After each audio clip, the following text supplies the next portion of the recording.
what we're going to look at today is how we can empower students to express themselves in English. And for this, you'll have to believe in yourselves, and your students will have to believe in themselves as well. So welcome everyone to this session. Welcome to those who are on Facebook and LinkedIn watching the session as well. I'm just going to introduce you to the share chair. I would like you to sit on the share chair if you want to. I'm only inviting you to sit on the share chair if you would really like to, and tell us what you love about the place where you live. I'm going to participate as well.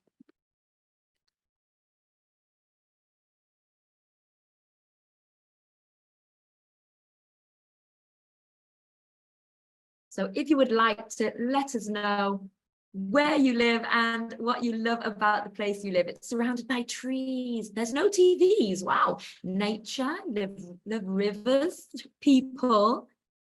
Okay, movies, the nature, the tranquility, mountains, the beaches in Brazil. I love the beaches, Romulo. Students, lots of activities to do, the horizon, the weather. Okay, so I just invited you to sit on the share chair and share something with us. This is great. We're building up a culture of sharing already. And for me, this is one of the best ways to get learners feeling empowered for speaking. I've used this short conversation as a way to warm us all up, to start feeling confident, speaking with me, interacting with me, participating here with everyone on a topic that you know more about than I do. Good trick. That's what you want to do in the classroom. What do your students know more than you know about? So this kind of thing needs to happen in the classroom as well, to break that silence. It's lovely to get to know you all. Everyone's feeling relaxed, Dragana says. I hope you are. So the share chair can come in many different forms and colors and sizes. You could paint it with your class, you could make it your own, stick stickers on it, draw on it, write some positive words on it like friendship, peace, and then use it as a designated spot for students to share something with others, anything they would like to share. You always volunteer yourself first and then have them volunteer. You are never made to sit on the share chair. You choose whether you do or not. You volunteer, and you always demonstrate it as a teacher first. You might want to share an anecdote, a poem, talk about something you like, one of your favorite things, tell a story, sing a song, or anything you're proud of. Start yourself and encourage your students to start volunteering and sharing on the share chair.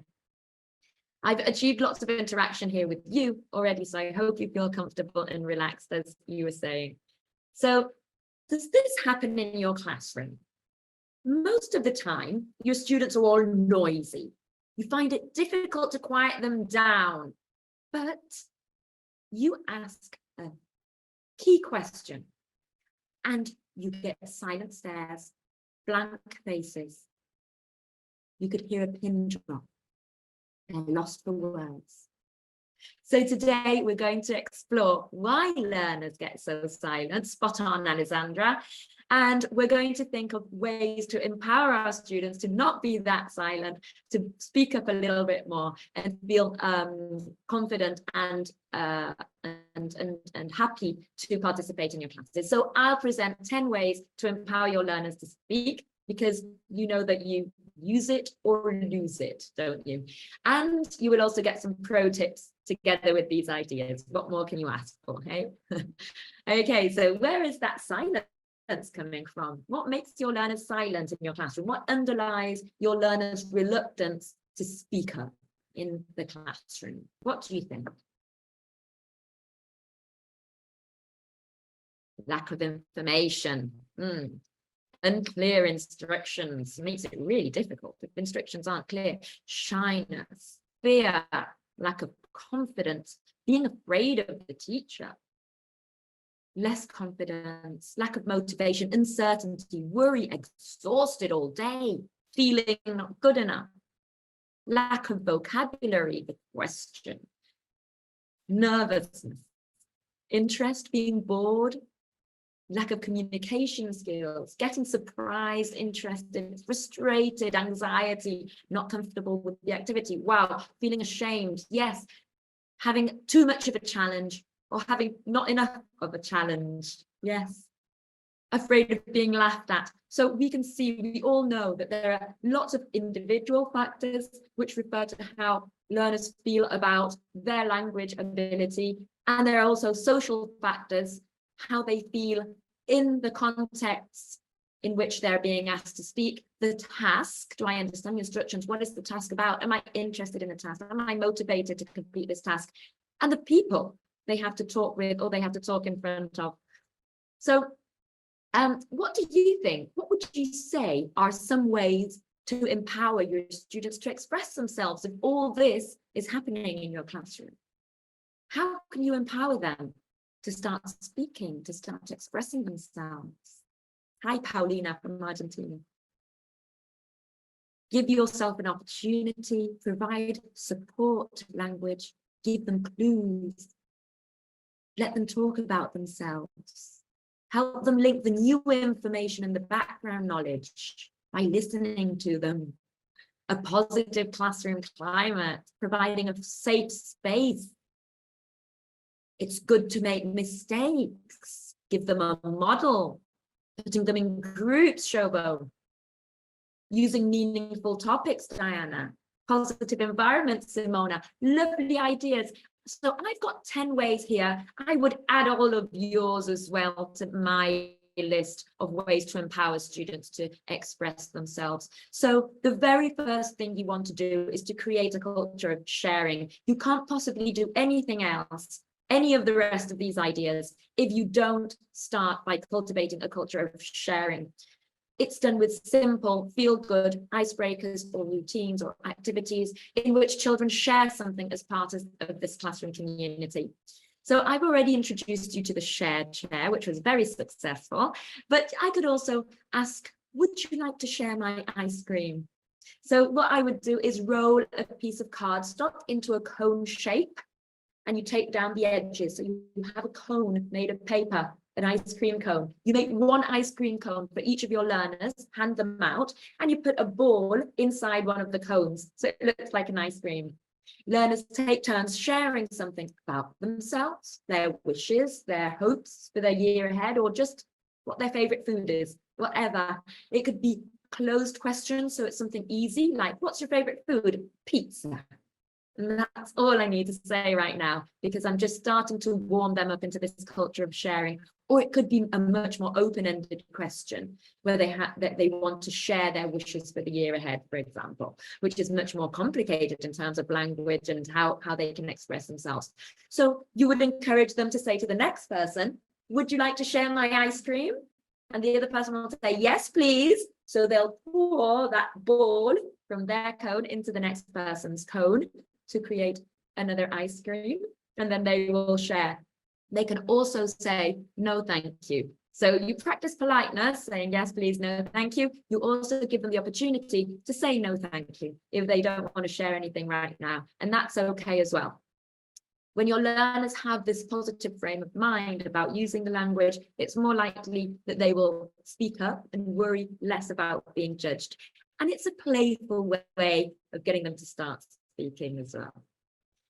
A second way to pave the way to empower your learners to start to open up is warming them up in the zone of speaking. You can warm students up in the zone of reading, writing, listening, but here we want to warm them up in the zone of speaking. Children and adults alike need time to warm up, get comfortable before they speak. It's a social situation. It can stress you out. And we worry that we might be right or wrong, or what will people think about what we're saying or how we say it. It's a warm-up. It's not necessarily related to the topic of the lesson. It's only used to wake up your students, get them settled, thinking in English and switching into the language. So you can see 3 circles on the screen, and I have written 3 numbers under these circles. I will reveal these numbers, and you need to guess what each of the numbers represents in my life.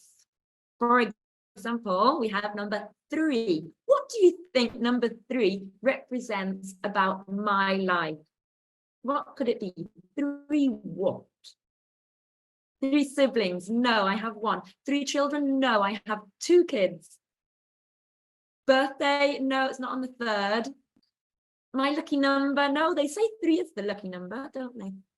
Pets, yes, pets, well done. I've got a dog, a rabbit, and an axolotl. Next number, 37. What could 37 represent about me? Age, no, I've just turned 39. Unfortunately, not 37 anymore. Students, no, it's not the house number, no. Married for 37 years. No, that's a bit too long. I would have got married when I was 2. It's not my birthday, it's not my age. Street number, no. Husband's age, no, he's 44. Okay, shoe size, Alexandra. It's my shoe size, yes. And the last number is 0. 0 what? Hunger? I'm not hungry right now. Kids, no, I've got 2 kids. Cars, I've got 1 car. Thank you, Simon, if you think I look younger than I am. Tattoos, I have no tattoos, but that wasn't what I was referring to. I have 0 cousins. I have no cousins, which is very unusual for people who live in countries like Argentina, where I live. In Argentina, people usually have lots of cousins. Okay, so that warm-up is called My Life in Numbers. You write down 3 numbers that represent something in your life and get students to guess what the numbers mean to you. You can do this either in a face-to-face environment or in an online classroom.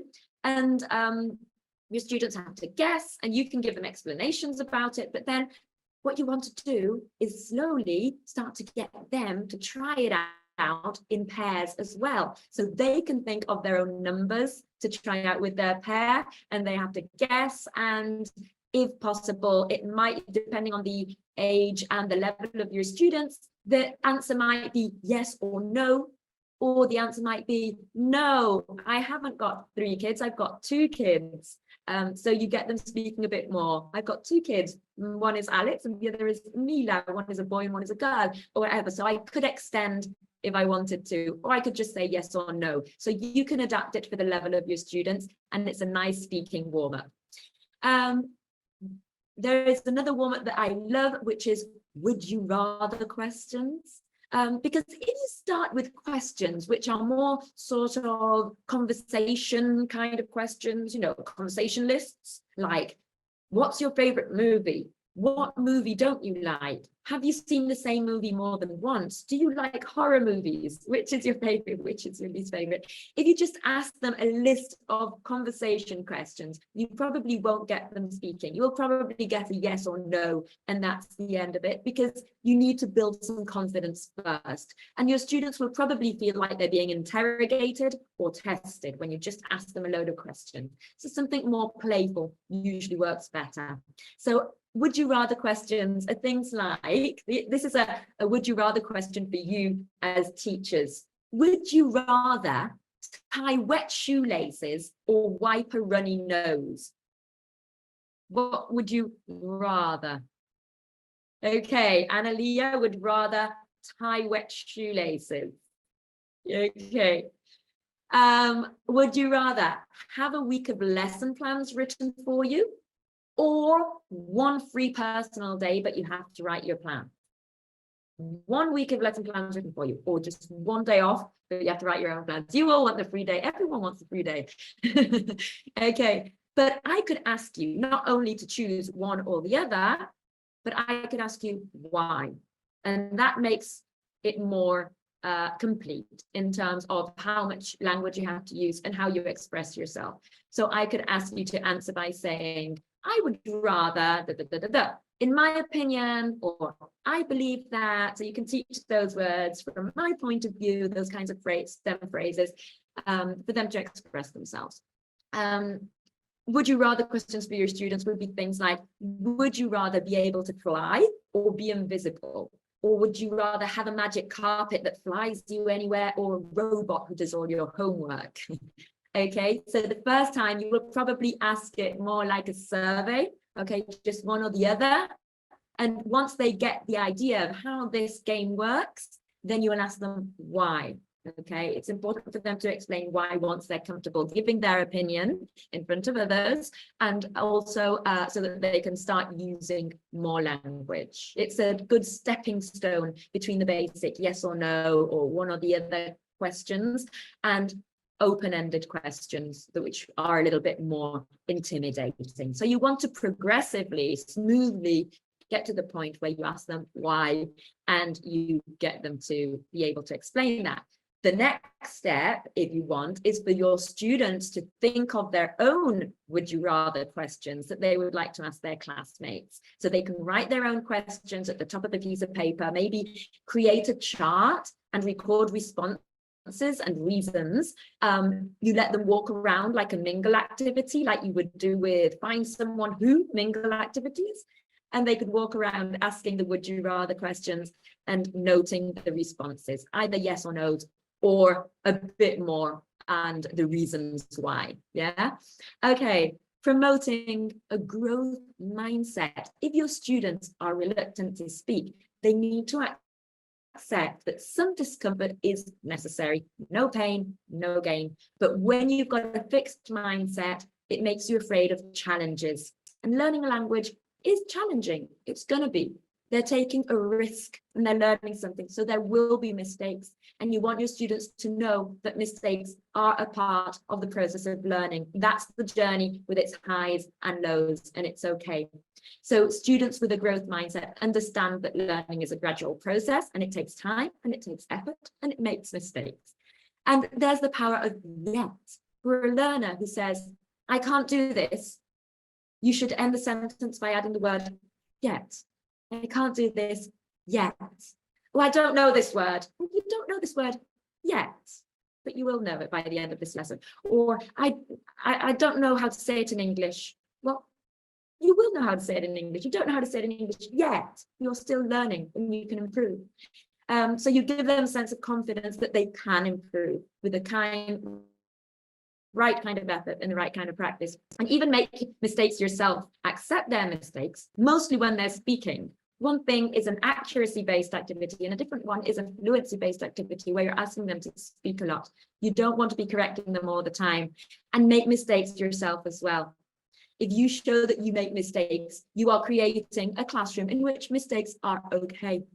Let them correct you. So that's one tactic you can use as well. You might have a board marker that makes mistakes all the time and you've got some spelling mistakes on the board or grammatical mistakes on the board, and yeah, intentional mistakes, Bruno, that's right. And when your students correct you, they say, teacher, I'm sorry, I think that's misspelled, or teacher, that should say da da da, or teacher, wrong, if that's all that they can say, because they might not be able to explain it. They say, that's wrong, there's something wrong there. That's fine. And you say, oh, yes, it is, even if it's an intentional mistake. You say, oh, I'm sorry, thank you for noticing that. Say thank you. That helps them to understand that it's okay to make mistakes, and it's okay if someone helps you to improve. And I say thank you, I appreciate that. And have a sense of humor about it. Maybe with the very young learners, you can have a puppet who makes mistakes when he sings songs, for example, and your students have to correct the puppet. No, it's not red, it's blue, or whatever. So it's okay to make mistakes and make it funny as well. And so I've got a little story for you, which is about beautiful oops.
Right.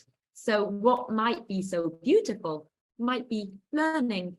It shows how every mistake is an opportunity to make something beautiful and to celebrate the idea of turning accidents into learning moments. So do this with them or ask them about mistakes they have made. Share your mistakes with them. Okay. Idea number 4, boost self-confidence. Make connections with your students. You can't have any self-confidence in yourself if you're not safe in your learning community. You need to feel, I am an important person in this group of people. I am an important person in this community. First, before any learning can happen and before any confidence can be felt to speak and express oneself, because no significant learning occurs without a significant relationship. So every day, your students can help themselves boost their self-confidence by repeating positive affirmations to themselves. Positive affirmations kind of trick your brain to believe something positive that you want to believe. It's been shown that positive thinking is a very powerful tool. So you could have the affirmation of the day or the affirmation of the week and have them repeat it with you before you start your lesson. Turn it into a chant. Train your learners to know that when you start a beat, they follow.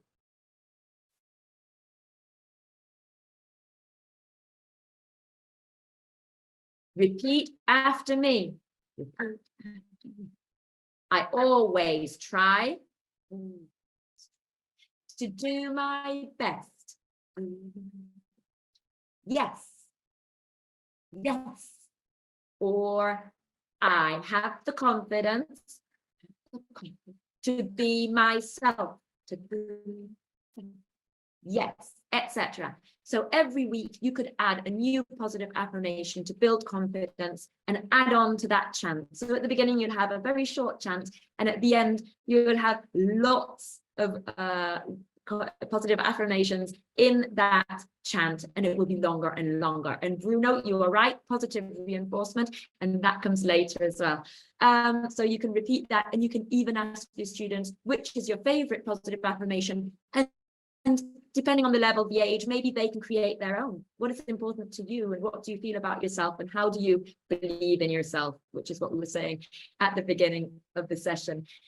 So a lot of what I have just said is about scaffolding, going from something simple, like a simple would you rather question between 2 options, just answer, or the share chair, just a closed question and you just need to share something short and sweet, or the ice cream, starting very simple, but then maybe extending and getting your students to create their own would you rather questions, or being able to explain why they would rather one thing or the other. So that's nice scaffolding. You've got these nice stepping stones to move from something very simple to something where you're asking them to express themselves a bit more, be a little bit more confident. Shobo says, I have tried. That was lovely. Just let me go back to that. A video, and usually start my class with it. It says, I'm free, I'm confident, I'm healthy, I am secure. Fabulous. Because those are things that when you repeat them to yourself, you start to believe it. Okay. Lovely. Thank you for sharing. So this is scaffolding. Don't forget there is a sequence. Don't just throw them in the deep end and expect them to be doing a lot of expressing and speaking and interchanging of ideas. Use speaking activities in the right sequence to scaffold nicely. Get them ready. Help them to start thinking, rehearsing, practicing, and then expect some good speaking. So start with something simple or mechanical. I've taken this model dialogue from Macmillan's Share It. This is a level 3. And you've got these little dialogues in every unit. And these kinds of short exchanges can be great and they're wonderful as a starting point. But sometimes they don't give students the freedom that they need to be able to express themselves or speak, because it's the coursebook or the teacher who tells them what to say. So you want to use these to your advantage or to your students' advantage. And so what you can do is use model dialogues like this as a starting point. And then you give them the sense of ownership and control over what they want to say. So how do we do it? We transition from the model dialogue to a dialogue in which is made their own.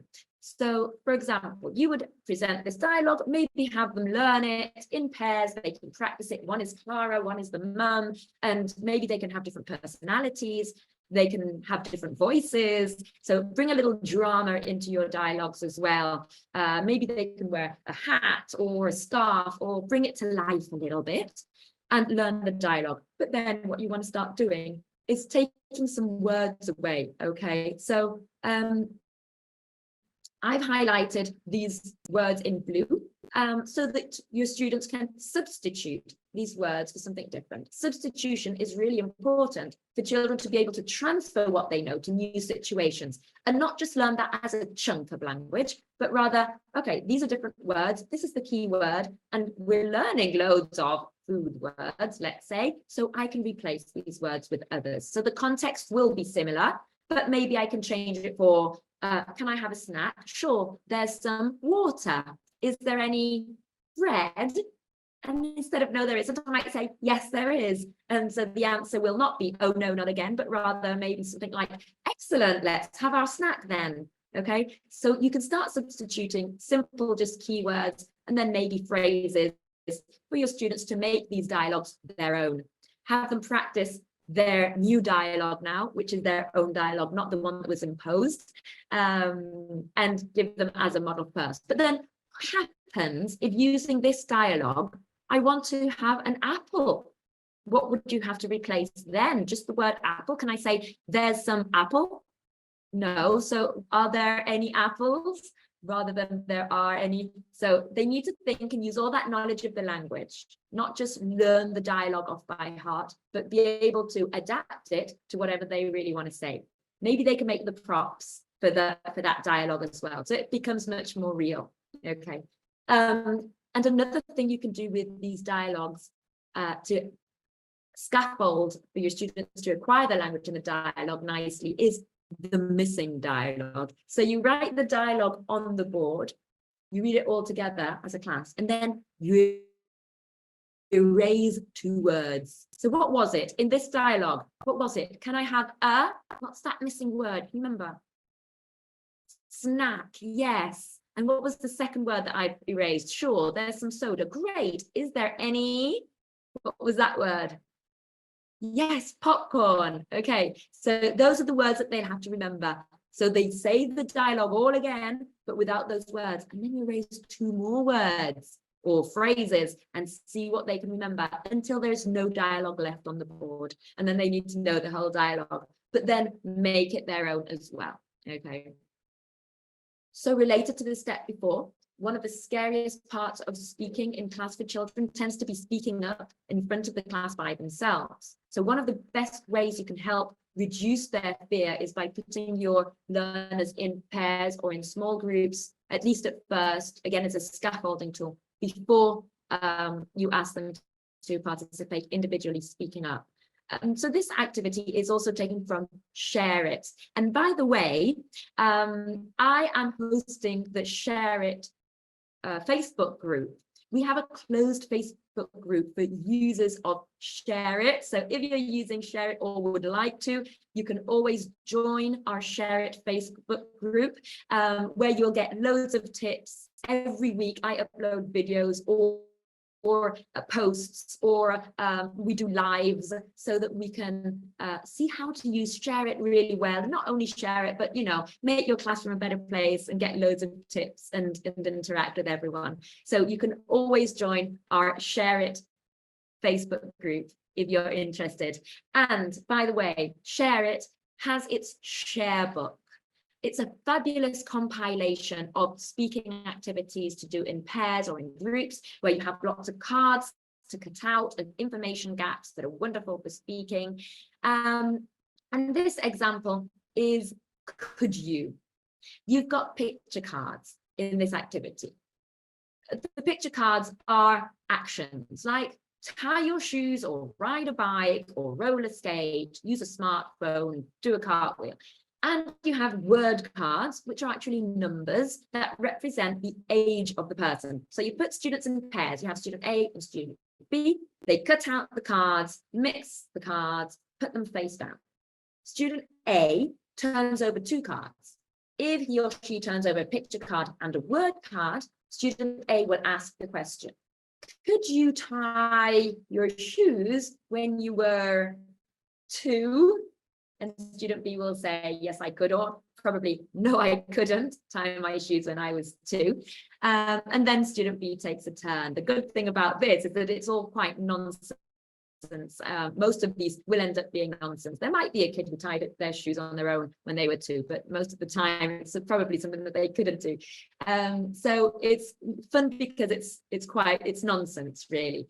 And so if they turn over 2 action cards or 2 age cards, then they lose a turn, and the student with the most cards at the end of the game wins. So you've got these kinds of activities in the share book, which are great, but you can't possibly have your learners just do this.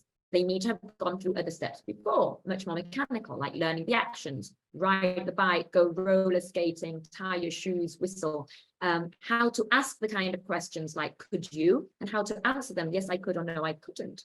And if you wanted to scaffold and extend more, you can always ask them to say something more about it. So it might be a bit more challenging, but you can ask them to express something more. So, no, I couldn't, but I could tie my shoes when I was 7. Or no, I couldn't, but I asked for my dad for help. Or yes, I could, and I was really good at it. Or yes, I could tie my shoelaces when I was 2, and I had some shiny purple shoelaces.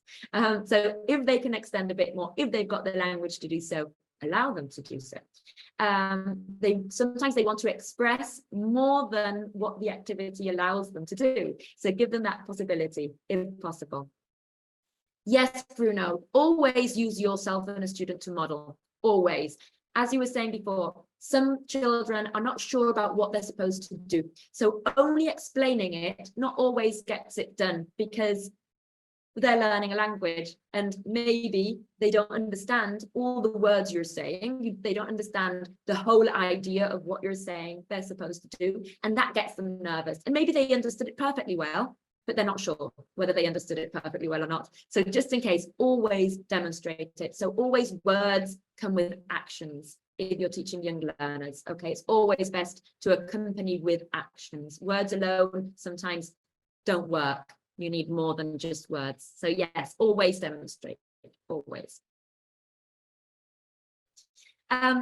Information gap activities. These work really well to encourage speaking. Everyone needs a purpose in life. Everyone needs a purpose to communicate what they want to communicate. Even a coffee pot has a purpose. But no, you're probably wondering why I've got that coffee pot there. Well, there's a game called the coffee pot, which is a great fun speaking game. And say that you're teaching vocab, you're teaching nouns. You love coffee, Bruno. Well, you'll like this game probably as well. So a student chooses a word or picks a word card. The word can be anything you like. It could be house, dog, tree, shoe, apple, whatever. And the rest of the class has to guess what the word is by asking yes/no questions. Quite typical, really. But there's a twist to make it fun. Rather than asking, is it red or has it got 4 legs? Rather than that, they need to use the word coffee pot as a substitute for the noun. So, for example, is a coffee pot red? Has a coffee pot got 4 legs? Can you eat a coffee pot? Is a coffee pot alive? And it's a good way to get them to use those sentences. Rather than saying red, they need to use the word coffee pot. So they have to form those questions properly. So until they think they know what it is, and maybe they'll say, is a coffee pot a shoe? Okay, yes or no. So has anyone played this game before? Maybe you've played it with verbs, because that's another way of playing this game. Say you're teaching verbs, you can play the same. A student gets a verb instead of a noun. It's a bit more difficult, but the types of verbs that work best are usually those that refer to what people or animals do, like swim. So the rest, the students will have to use coffee pot as a verb now. That's why it's more difficult, because they have to use it as a verb. Do people coffee pot every day? Or have we coffee potted in this session today? Or are you coffee potting now? Is coffee potting dangerous? Okay, so it's great, and you can get students asking questions, answering questions in a way that's fun, and they're using those complete questions, and making it a little bit more complex, maybe open-ended questions like, in what situations do people coffee pot? Or why do people coffee pot every day? So you can ask open-ended questions as well.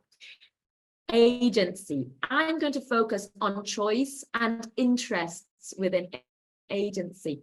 It's the feeling of ownership and of control that students have over their own learning. And this will not happen if they're disinterested.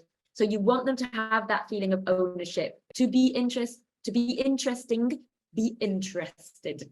You have to be interested in your learners and do what they're interested in, not what you think they're interested in, but really what they are interested in. Personalize, choose interesting topics for them. For my 10-year-old son, Minecraft is an interesting topic, and he can go on and on about Minecraft. He can tell you all the names of all the stones, how to build things. He knows about architecture and symmetry because of Minecraft, and he can tell you all about that. So let them express themselves, let them be the experts. Like that little warm-up I did at the beginning where I asked you what you like about the place where you live. That is something that you know more about than I do. I don't know what's nice about where you live, and I don't know what your opinion is. So I'm asking you and you're answering. So I don't know that information. So in terms of choice, let them choose topics once in a while, or a variety of final products. Here you've got a vocabulary choice board. So this is mostly based on teaching vocabulary, and everyone's going to learn the vocabulary, but maybe they can choose a different way to do it. So maybe one will choose to write a song, or another will do an illustration representing those words, or maybe someone would like to find out about synonyms and antonyms for that word, etc. Some teachers use it like a tic-tac-toe board or a noughts and crosses board, where students have to choose 3 in a row, either sideways or downwards or diagonally. Something that will engage and motivate your learners to speak are things like puppets or masks or balls or microphones. These are called talking pieces. You give them that to talk. If they hold the ball, they will feel more empowered to speak. It's my turn. I need to do it now. They pass it on to someone else, and it's their turn. A microphone is great because sometimes the microphone doesn't work and you need to bang on it a bit so it works better. If they made a mistake, okay, try again now that the microphone works better, or if they don't speak up very loud, you bang the microphone a little bit and see if it's going to work better this time. Masks are great to hide behind, or puppets to hide behind a bit and not be in the spotlight so much. You can hide behind the puppet, and it's the puppet doing whatever the child is doing, rather than the child feeling it's their whole responsibility. Okay, so that sometimes works as well. And awards and praise, of course, always positive reinforcement is my last way of empowering students to feel free to express themselves and happy to do so, and collaborate with the classroom. Maybe have collaborative awards where everyone collaborates to get marbles in a jar. Don't have a huge jar, something small where that is attainable. And maybe at the end, the prize is having a party, a pajama party, or a popcorn party, or the reward is a favorite game, or watch a little bit of a film, or something like that. And it's collaborative, and you want to reinforce all the positive things they're doing, even if they're making lots of mistakes. Okay, they're trying, and that's still very worthwhile. Have a praise checklist, because everyone is praiseworthy. Sometimes we forget about some of the students, and we don't want to get to the end of the month and have one student in your classroom who has never been praised for anything. Everyone has to be praised for something. Everyone is praiseworthy. Okay. So those were my 10 ideas for empowering students to speak. And I want to ask you now, from all these ideas, what beliefs do you need to believe? And that goes back to Monica's question at the beginning. You need to believe in yourself, but what do you need to believe so that in your classroom you can encourage your students to speak? What would you say in the chat box? Praising students' efforts. Yes, you need to believe in praise. You need to believe that their efforts are important, that everything is possible, that all your students can improve, that they can do it, that we can make a difference. That language skills, you want to, you believe in learning, in preparing lesson plans as well. Motivation is crucial. Love what you do. Friendly and interested in your students. Celebrating differences. Everyone has a talent. Building bonds. Students are talented in different ways. Absolutely. So these are some main points that I'm taking from today, which I think are the ones that I wanted to highlight, which are: believe that mistakes are okay. Believe that positivity and safety are essential. Everyone is praiseworthy. Learning is a process. Let it flow. Pair and group work is good. Voices hold value. Let them express themselves. Give them choice. Believe in your students and believe in yourself. So what is that one thing that you are taking away from today? What is that one thing that you think, okay, I want to do this? Where will I start with all this information from today? What is that one big takeaway? Believe in students' learning. Always praise. Even impossible says I'm possible. Good. Motivation, be a motivator, be positive. Stepping into their shoes. The shared chair. My life in numbers. The power of yes. Lovely stuff. Okay, I hope everyone has taken something with you. And I will just end by saying, if you can imagine it, you can achieve it. If you can dream it, you can become it. So believe it. Thank you very much, everyone. Thank you, Macmillan, for this opportunity. What a wonderful, fabulous festival. Sarah, this session has been great. I have been looking at the comments, and we have, for example, we saw that a lot of people was participating. Here we have Vivian, Corina, Ileana, Halian, Angelica. They were participating very nicely. And some of the comments were from Monica, that it was beautiful. Sonia said that it was awesome. Paulina said it was nice. Bruno said it was engaging. Mateo said it was lovely, right? So I bet we are very happy with what you have shared with us. And here we have two questions, Sarah. And Analia asked that we were talking about speaking activities. If you would allow language one to be shared, for them to speak in language one, would you suggest it? Okay.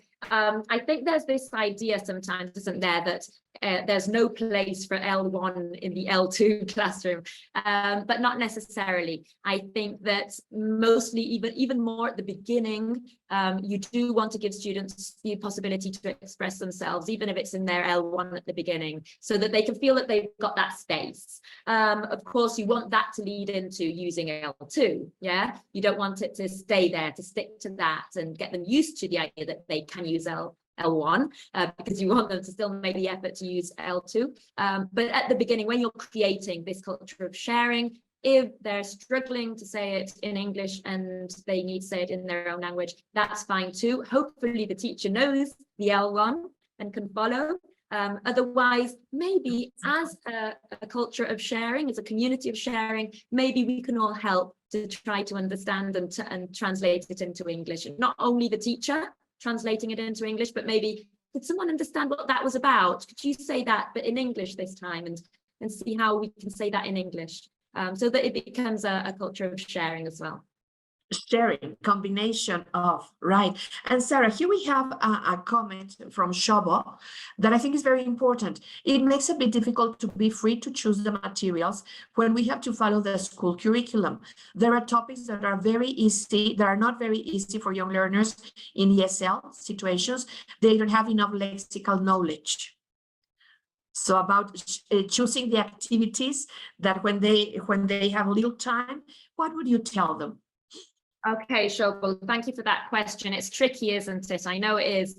Sometimes you haven't got the chance to choose what you do, and it's quite imposed in some contexts. If that's the case, what I would always do is say, yes, I will follow this. It's imposed. I have to do it. You accept, because sometimes we have to accept things, but then always think how you can adapt it to your own situation, to your own context, to your own teaching style, because not everyone teaches in the same way. We don't all have the same groups. So whatever you get thrown to you, get it and think of, what can I do with this to make it the best for my situation? You can always adapt things. You can always make things your own. Not one size fits all. So you always adapting things.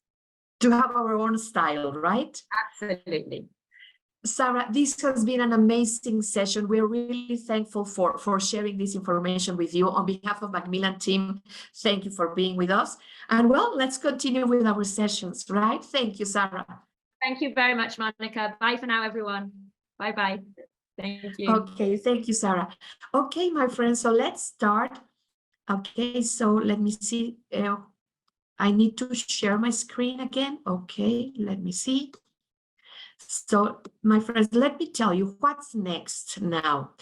Okay, so we have heard Sarah's presentation, right? And now what's next? You remember that she mentioned something, some of the materials that she was using, right, was about Share It. So Share It is a very nice book from Macmillan, right? Here you can scan the code. So if you want to get further information, right? So this book is about sharing, and that is the point. As you can see, it has an additional book, the Share book, which is about speaking activities that will be suitable. So you don't have to look for other activities because everything is already there in the program.